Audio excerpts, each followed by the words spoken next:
We had a bad need for water. We had contaminated wells, had mineral content in the water.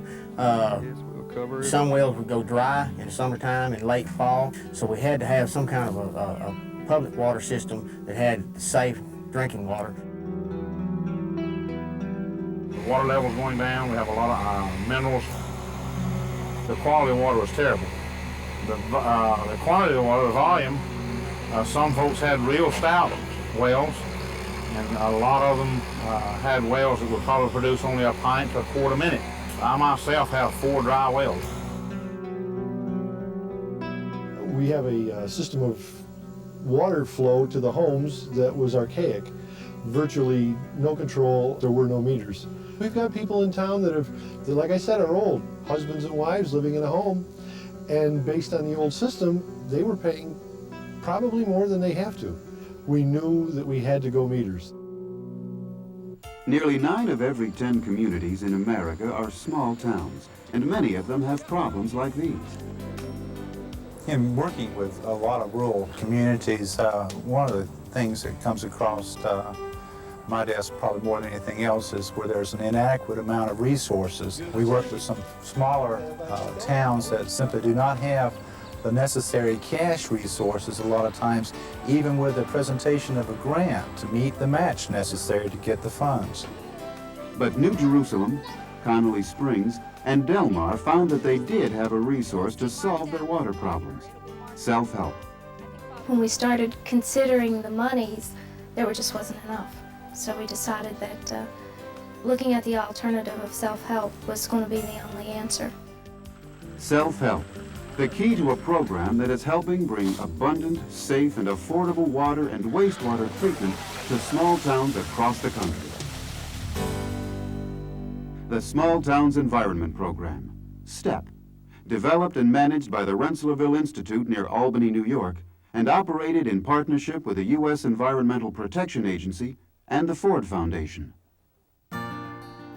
For 20 years, the Institute has pioneered the use of self-help techniques, demonstrating that individual citizens and communities have the initiative and skills to solve their own problems.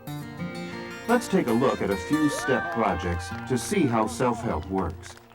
Here's Jane Schouts, director of the STEP program at the Rensselaerville Institute. STEP begins with the state. We start with discussions with high-level officials to make sure they understand the concept. After that, collaboratively, we work out the selection of the demonstration community.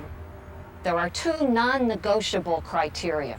One is that the community, through its own pores, has to understand that they have a problem that's got to be fixed. The second important thing is that there is somebody in that community that we call the spark plug, somebody who is excited and has a vision of what the outcome will be, and somebody who's prepared to be a hustler to make things happen at the local level. When those things are in place in a given community, we can make music. About 2 years ago this past May, Jane and Eric came up from Raleigh and talked to us about the possibility of our putting in our own water system. I think a lot of us at that point in time didn't think it could happen. If you've got volunteers, if you've got a strong person that'll come forward and say, I'm willing to pull this together, then you can have a good application of a self-help project. When a community has been selected, the STEP team goes to work. This team includes people from state agencies, a STEP staff person, and the community spark plugs.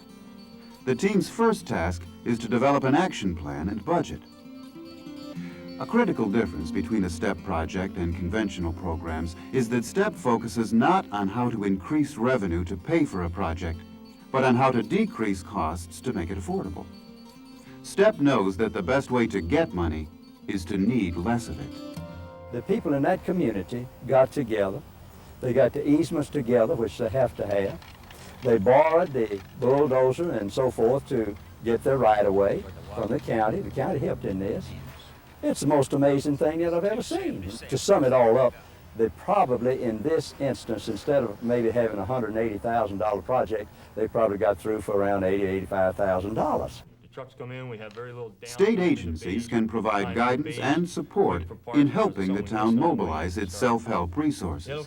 I might play 20 questions with them. Well, who do you know that can do this? Who do you know for resources for a backhoe or for a construction material? Or where do you get sand around here?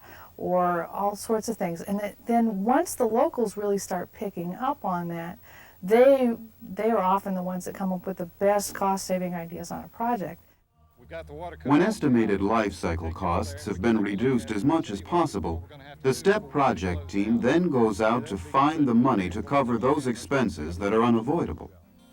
They may make special arrangements for bank loans, get donations from corporations, individuals, civic organizations, or they may arrange for grants from foundations. And when other sources fall short, STEP has access to a $1.5 million fund from the Ford Foundation that can be used for short-term, low-interest loans. But this backup is not often needed because of an important STEP breakthrough: using the value of local efforts as a match for state or federal grants. Once the STEP project team knows how the project will be structured and financed, construction begins, with a community's own spark plug providing the local leadership. We basically took fellows that were willing to give their time and to work in the trenches on Saturday. We scheduled 26 Saturdays. Like I say, if you take amateurs and lay 500 feet of 6-inch pipe in a day, plus the equivalent of a half a hydrant each time, which probably takes 2 to 3 hours each, I think we did real well. Everyone pitches in. One thing I thought of before we started this project was the taking care of the guys, because I knew we'd be working all day long. So I thought of the water and tea, and then of course meals like lunch. A lot of the ladies in the community brought it to me and I would serve it. I think it was wonderful to be volunteer. Anytime you had water lines or exposed earth, we would get the straw and the mulch. My wife and children, we'd carry it and put it where they wanted it. And we're proud of it. We had a lot of skilled operators in the community, and they kind of let us use their equipment on the weekends. They cooperated with 100%. A lot of times you think just men can do this. That's not right, because women can get out there and lay that pipe, put that pipe together, string that tracer wire, and you know, there's a lot of things that we can do. We never let them know the easy and the fun part was running the machinery. We tried to hold that to ourselves. We could put them down in the ditches laying the lines. So. In a self-help project, some people may worry that local businessmen and unions will feel they're losing business or jobs to volunteers. Experience has shown that with properly selected and organized projects, this is not a problem. This was quite unusual in that everybody was volunteer labor. And we were apprehensive to begin with as to whether or not this type project would work. But we were quite pleased because the project worked very well. How do local and state agencies feel about the quality of work done by volunteers? Quality control is very, very important in this project. And we try to help the people every step of the way. We provide them with a list of do's and don'ts, and we also drop by occasionally to make sure that they're being followed. Okay, well, I appreciate you coming around because I was somewhat concerned with just where the we marking make was. sure that inspections are done like they are done in any other project.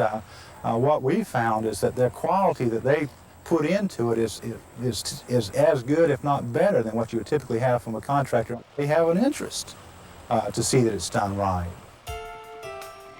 In every state where the STEP approach has been demonstrated, it is being extended beyond the initial demonstration communities. There's so many of our, especially our rural communities in Arkansas, that could do this same thing. And I believe once they hear about it, that it will get so contagious that we'll have to give some kind of immunization to keep it from spreading. In over 150 communities, in states across the country, STEP water and wastewater projects have improved life for the residents of communities prepared to help themselves. We have also a very strong sense of community spirit. I mean, we've got neighbors helping neighbors, and it has really brought together the community in a way that I never ever expected. From the perspective in dollars and cents, we've saved close to $400,000. Another few words of advice. I don't believe this project would have been built probably within 10 years had it not been for Self-Help.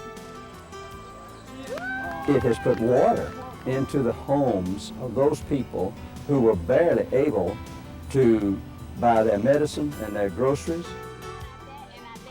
It's going to help lower the amount of money we pay on insurance, and it gives us better fire protection. And my neighbors, I talked to them, and they was all enthused over the water. So actually, through it all, we was more glad of the water than we were the pain that we had going through with getting the line laid. When it was turned on, it was well worth it because we had plenty clean, fresh water. And I would do it again within a heartbeat.